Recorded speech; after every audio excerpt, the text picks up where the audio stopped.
প্রতিদিন কি রকম ঘুড়ি বিক্রি করতে পারেন? একদিনে 2700টা বেচছি, একদিন 1800টা বেচছি। ঈদে বেচছিলাম 5500 টাকা। এই ঘুড়িটা কত টাকা বিক্রি করবেন? 200 টাকা। এই ঘুড়িগুলা কি রকম দাম বিক্রি করেন? এটা 500 টাকা। এইরকম একটা ঘুড়ি একটা সময় ছিল আকাশে ছেয়ে থাকতো। তো এই চাচা এই হারিয়ে যাওয়া ঐতিহ্যকে পুনরুদ্ধার করার জন্য দেখতে পাচ্ছেন একটা ঘুড়ির দোকান দিছে এবং উনি নিজে ঘুড়ি তৈরি করে এই জায়গায় বিক্রি করে। আমরা অবসর আছি এখন, আর কাজ বাজ নাই, তো মনে মনে চিন্তা করলাম আগে মানুষ এই গরুগুলি উড়ে দিছে, উড়ে দেওয়া খেতে কাজ করছে বা অন্য আনন্দ পাইছি। তা আমি দেখলাম যে অবসর টাইম থাকে একটু কাজ করি আর কি। তো চাচা কি ছোটবেলায় ঘুড়ি উড়াইতেন শৈশবে? ছোটবেলায় তো এতিম ছিলাম, তখন তো সময় পাই নাই। শখ যদি থাকে এক বয়সে এসে পূরণ করা যায়, এই চাচা ছোটবেলায় সময় পায় নাই, সেই শখটা এখন পূরণ করতেছে শেষ বয়সে এসে এবং ব্যবসাও হইতেছে।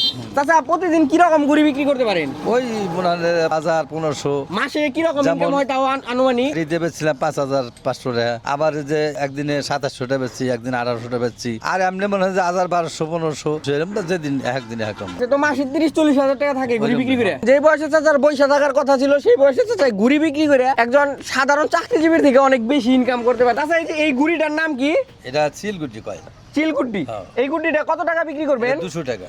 200 টাকা। দেখেন একটা গুড়ি, এই গুড়িটা বানাইতে কত টাকা খরচ হয়েছে? হয়তো একটু সময় লাগছে। তাছাড়া এই গুড়িটা বানাইতে আনুমানিক কয় টাকা খরচ হয়েছে? 50 টাকার মতো খরচ হয়েছে। 50 টাকার জিনিসপত্র লাগছে। ওই তো শ্রমটাই বেশি, এই জায়গায় 50 টাকার জিনিসপত্র লাগার কথা না। তো যাই হোক, দেখতে পাচ্ছেন কি সুন্দর 2 কালারের কাগজ দিয়ে একটা ঘুড়ি বানাইছে, যেটা অল্প কিছু খরচ করে 200 টাকা বিক্রি করবো এই ঘুড়িটা। এবং চাচা এই যে এই ঘুড়িগুলা কিরকম দাম বিক্রি করেন? এটা 500 টাকা। 500 টাকা। এটার নাম কি? এটা চংগুটি। চংগুড্ডি।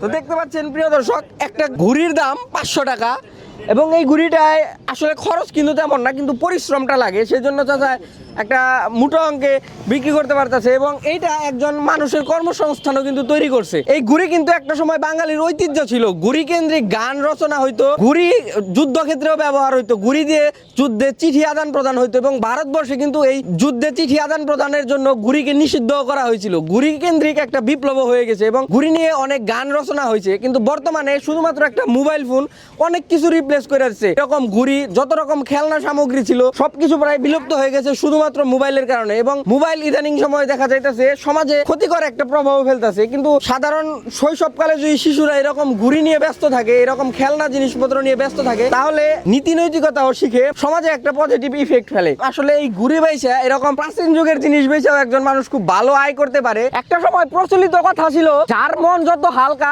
তার ঘুড়ি তত বেশি আকাশে উড়ে, এবং এ নিয়ে কবিতাও রচিত হয়েছিল, আমি শূন্য আকাশে বাঁধন হারা ঘুড়ি, সময়ে সময়ে শূন্যতায় উড়ি। তো দেখতে পাচ্ছেন এই যে আকাশে উড়তেছে সেই ঘুড়ি।